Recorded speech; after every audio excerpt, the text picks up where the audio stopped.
Hi friends, WhatsApp பொறுத்து தான் நம்மளுக்கு வந்து பவர் யூனிட் வந்து நம்ம கால்குலேட் பண்ணுவோம்.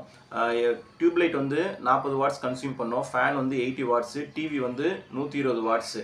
அதாவது வாட்ஸ் அப்படின்றது என்னென்னா 1 ஹவருக்கு அந்த மிஷின் வந்து ஓடிச்சு அப்படின்னா அதோட கன்சப்ஷன் தான் நம்ம வந்து வாட்ஸ்ன்னு சொல்கிறோம். ஒரு எக்ஸாம்பிளுக்கு சொல்லணும்னா நீங்கள் வந்து ஒரு ஏசி போட்டிருக்கீங்க 1 ஹவர் ஓடுது அப்படின்னா அந்த ஏசி வந்து 1 ஹவருக்கு எவ்வளோ யூனிட் கன்சம்ஷன் பண்ணணும்னா அதோட வாட்ஸ் பொறுத்து இருக்குது. ஏசி வந்து 1000 வாட்ஸு, அப்போ 1 ஹவருக்கு வந்து 1000 வாட்ஸ் யூஸ் பண்ணுதுன்னா டிவைட் பை 1000, அதாவது 1000 வாட்ஸ் சேர்ந்துருச்சு அப்படின்னா அது ஒரு யூனிட்டு. அப்போ நம்மளுக்கு 1 ஹவரில் 1000 யூனிட் ஓடுது, 1000 வாட்ஸ் நம்மளுக்கு அப்படின்னா 1000 வாட்ஸ் அப்படின்னா நமக்கு ஒரு யூனிட் வந்து வந்துடும். அதாவது 1 ஹவருக்கு அது ஒரு யூனிட்டு. ஃபார் எக்ஸாம்பிள் ஒரு டியூப்லைட் இல்லை ஒரு ஃபேன் எடுத்துக்கோங்க. ஒரு ஃபேன் வந்து ஒரு எக்ஸாம்பிளுக்கு சொல்கிறேன், 80 வாட்ஸ் தான் ஃபேனு, 100 வாட்ஸ் நம்ம வச்சுக்கோங்களேன். 1 ஹவருக்கு ஓடுனா அது 100 வாட்ஸ் தான் அது கன்சியூம் பண்ணும். அப்போ 1000 வாட்ஸ் சேர்ந்தாதான் ஒரு யூனிட்டு. 1000 வாட்ஸ் ஓடணும் அப்படின்னா 1000 வாட்ஸ் வரணும்னா என்ன ஆகணும்னா 1 ஹவருக்கு 100னா 10 மணி நேரம் அது, அதாவது 10 ஹவர்ஸ் அது ஓடினா மட்டும்தான் அது 1000 வாட்ஸ் வரும். அப்போ 1000 வாட்ஸ் வரணும்னா ஒரு யூனிட். அப்போ ஃபேன் வந்து நீங்கள் ஒரு நாள் ஃபுல்லாக நீங்கள் போட்டு 10 ஹவர்ஸ் யூஸ் பண்ணாலும் நம்மளுக்கு ஒரு யூனிட் தான் வரும். ஆனால் ஏசி வந்து 1000 வாட்ஸ் ஏசி நம்ம வந்து 1 ஹவருக்கு யூஸ் பண்ணாலே 1000 வாட்ஸ் கன்சியூம் பண்ணிடும். 1000 வாட்ஸ் அப்படின்றது நம்மளுக்கு ஒரு யூனிட்.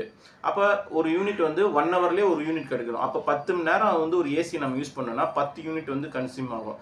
ஃபேன் 10 மணி நேரம் போட்டிங்கன்னா ஒரு யூனிட்டும், ஏசி 1 ஹவர் நீங்கள் போட்டிங்கன்னா ஒரு யூனிட்டும் வரும். அதாவது ஃபேன் வந்து நீங்கள் எவ்வளோ நேரம் நீங்கள் ஓட்டுனாலும் நம்மளுக்கு அது ஒரு நாளைக்கு 1 யூனிட் தான் கொடுக்கும். ஏசி வந்து 1 ஹவருக்கு ஒரு யூனிட்டு கிடைச்சிரும். ஃபஸ்ட்டு வந்து ஒரு பொருள் நம்ம வீட்டுக்கு வாங்கும்போது அதை எவ்வளோ வாட்ஸ் கன்சம்ஷன் பண்ணும் அப்படின்னு நமக்கு தெரிஞ்சு தான் வாங்கணும். ஏதோ ஒரு பொருள் அப்படின்னு சொல்லி நம்ம வீட்டுக்கு வாங்கிட்டு வந்துட முடியாது. நம்மளுக்கு தேவையான பொருளை வாங்கும்போது அது எவ்வளோ வாட்ஸ் கன்சம்ஷன் பண்ணும் அப்படின்னு தெரியணும். ஒரு உதாரணத்துக்கு சொல்லணும்னா, இப்போ வந்து இண்டக்ஷன் ஸ்டவ் கரண்ட் அடுப்பு வாங்குறோம் அப்படின்னா அது 1000 யூனிட்ஸ்க்கு மேலே கன்சியூம் பண்ணும்.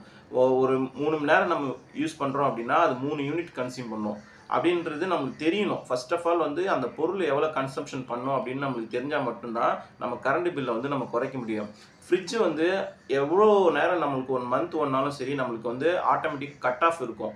ஆனால் அது 180 இருக்கிறதுனால நம்ம சிங்கிள் டோரு அப்படின்னா பிரச்சனை கிடையாது. டபுள் டோரு அப்படின்னா அது வாட்ஸ் வந்து நம்மளுக்கு ஜாஸ்தி வரும். 500 வாட்ஸ் கிட்ட வரும் டபுள் டோர்னா. சிங்கிள் டோரும் 180லேருந்து ஸ்டார்ட் ஆகுது.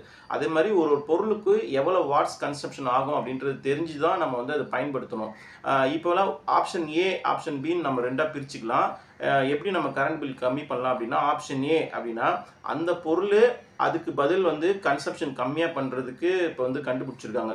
ஒரு எக்ஸாம்பிள் சொல்லணும்னா, பட்டி டியூப்லைட்டு நம்மளுக்கு சோக்கு காயில் அதெல்லாம் வச்சு முன்னாடி வந்துட்டுருக்கோம். அது பார்த்தீங்கன்னா அது வந்து 40 யூனிட்ஸ் வந்து நம்மளுக்கு 40 வாட்ஸ், 40 யூனிட்ஸ் இல்லை 40 வாட்ஸ் வந்து அது கன்சியூம் பண்ணும். ஆனால் இப்போ எல்இடி வருது இல்லையா, பித்தோட் பட்டி அப்படி யூஸ் அண்ட் த்ரோ வருது இல்லையா, அது வந்து 25 வாட்ஸ் கிட்ட வந்துருச்சு. அதுக்கு பதில் இது, அதாவது முன்னாடி குண்டு பல்பு வந்து 100 வாட்ஸ் 60 40 அப்படின்னு நம்ம யூஸ் பண்ணிட்டு இருந்தோம் குண்டு பல்பை. இப்போ வந்து நார்மல் எல்இடி பல்பு வந்து 9 வாட்ஸ்லேருந்தே கிடைக்குது. நம்மளுக்கு 5 வாட்ஸ் 3 வாட்ஸ் கூட கிடைக்குது. நம்மளுக்கு வெளிச்சம் நிறைய வேணும்னா 14 வாட்ஸ் போட்டுக்கலாம், இல்லை கொஞ்சம் கம்மியாக வேணும்னா 9 வாட்ஸ் போட்டுக்கலாம். ஃபேனில் கூட நார்மல் காயில் ஃபேன் பார்த்தீங்கன்னா 80 வாட்ஸ்னா பிஎல்டிசி ஃபேன்ஸ் வந்துருச்சு. அது வந்து 25 வாட்ஸில் நம்மளுக்கு கொடுத்துரும். இது மாதிரி ஒரு பொருளுக்கும் வந்து கன்சப்ஷன் கம்மி பண்ணுறதுக்கு இப்போ வந்து பொருள் தயாரிச்சுட்டு தான் இருக்காங்க. அதை நம்ம பார்த்து வாங்கணும். இப்போ மிக்சி வந்து நீங்கள் ஓட்டுறீங்க அப்படின்னா நீங்கள் 8 ஹவர்ஸும் மிக்சி ஓட்ட போகிறது இல்லை. அதனால் நீங்கள் 1000 வாட்ஸ்க்கு வாங்கினாலும் பிரச்சனை கிடையாது. 1 ஹவர் நீங்கள் மிக்சி ஓட்ட போகிறதில்ல. ஒரு அரைக்கிறதுக்கு ஒரு சட்னி அதெல்லாம் அரைக்கிறதுக்கு பார்த்தீங்கன்னா மேபி ஒரு 10 நிமிஷம், ஒரு மேக்ஸிமம் ஒரு 10-15 நிமிஷத்துலேயே யூஸ் பண்ணிவிட்டு நம்ம வச்சுருவோம். அப்போ என்ன ஆகுனா 1000 வாட்ஸ் 1 ஹவருக்கு தான் அது கன்சப்ஷன் எவ்வளோன்னு நம்ம வந்து கால்குலேட் பண்ணுறோம். நீங்கள் 10 பிரித்து யூஸ் பண்ணுறீங்க அப்படின்னா 750 வாட்ஸ் நீங்கள் வந்து 10 நிமிஷம் யூஸ் பண்ணுறீங்கன்னா 0.7 அவ்வளோதான் நம்மளுக்கு வாட்ஸ் கன்சம்ஷன் ஆகும்.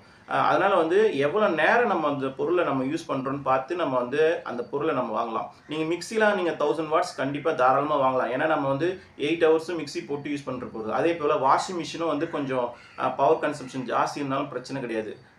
அது வந்து நம்ம ஃபுல்லாக நம்ம ஒரு 10 ஹவர்ஸ் வாஷிங் மிஷின் யூஸ் பண்ண போகிறது இல்லை.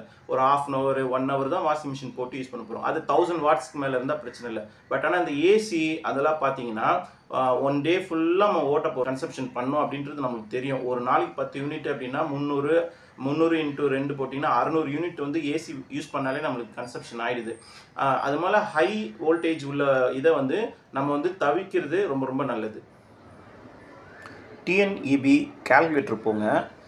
அது ஓப்பன் பண்ணிங்கன்னா உங்களுக்கு டொமஸ்டிக்கா ஃபஸ்ட்டு வந்து டொமஸ்டிக்கா அப்படின்னு கேட்கும். அதில் வந்து நீங்கள் டொமஸ்டிக் கொடுத்துருங்க. பை மந்த்லி எப்பயுமே அதிலே இருக்கும், பை மந்த்லி போட்டுக்குங்க. போட்டுட்டு நீங்கள் எவ்வளோ யூனிட்ஸ் வந்து யூஸ் பண்ணுறீங்களோ அந்த அமௌண்ட்டை வந்து நீங்கள் அடிச்சிங்க. ஃபார் எக்ஸாம்பிள் நான் ஒரு 400 யூனிட்னு சொல்லி அடிக்கிறேன்னு வச்சுங்களேன். அது பார்த்தீங்கன்னா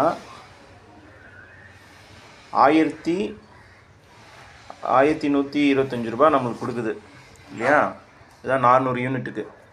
இது மாதிரி ஒரு மாதமும் நீங்கள் வந்து இபி கால்குலேஷன் கால்குலேட் பண்ண வராங்க அப்படின்னா நீங்களே போயிட்டு இபி கால்குலேட்டரில் எவ்வளோ யூனிட்ஸ்க்கு எவ்வளோ அப்படின்னு சொல்லி பார்த்துக்கலாம். ப்ரீவியஸ் மந்த் இருக்கும். இப்போ தமிழ்நாடு, கர்நாடகா, கேரளா, மத்திய பிரதேஷ் இந்த ஸ்டேட்டில் எவ்வளோ யூனிட்ஸ்க்கு நம்ம எவ்வளோ காசு கட்டுவோம் அப்படின்னு ஒரு சின்ன கம்பேரிசன் பார்க்கலாம். தமிழ்நாட்டில் 400 யூனிட்ஸ் நீங்கள் யூஸ் பண்ணுறீங்க அப்படின்னா 1175 ரூபா வருது. இதே கர்நாடகாவில் பார்த்தீங்கன்னா 3114 ரூபா. 400 யூனிட், அதே 400 யூனிட் யூஸ் பண்ணிங்கன்னா அப்படியே டபுள் மடங்கு 3114 ரூபா. கேரளாவில் பார்த்தீங்கன்னா 2115 ரூபா. மத்திய பிரதேசத்தில் தான் இந்தியாவிலே ரொம்ப ஜாஸ்தியாக இருக்கிற இடம் பார்த்தீங்கன்னா மத்திய பிரதேஷ் தான். 400 யூனிட் நீங்கள் யூஸ் பண்ணுறீங்க அப்படின்னா 4190 ரூபா. இதுக்கப்புறம் ஒரு 1000 யூனிட்ஸ்க்கு நம்ம பார்த்துக்கலாம். 1000 யூனிட்ஸ் நம்ம யூஸ் பண்ணுறோன்னா 6870 ரூபா வரும் தமிழ்நாட்டில். கர்நாடகாவில் வந்து 7900 ரூபா, கேரளாவில் 8300 ரூபா, மத்திய பிரதேஷில் 10600 ரூபா வரும். நீங்கள் 1000 யூனிட்ஸ்னால் நீங்கள் ஏசி யூஸ் பண்ணுறீங்கன்னா கண்டிப்பாக 1000 யூனிட்ஸ் வந்துடும். அப்போ உங்களுக்கு 6870 வரும். நீங்கள் ஏசினா ஃபுல் டைம் 8 ஹவர்ஸ் நீங்கள் யூஸ் பண்ணுறீங்க அப்படின்னா 1000 யூனிட்ஸ் வந்துருச்சு அப்படின்னா 6870 ரூபா நீங்கள் கட்டுற மாதிரி வரும்.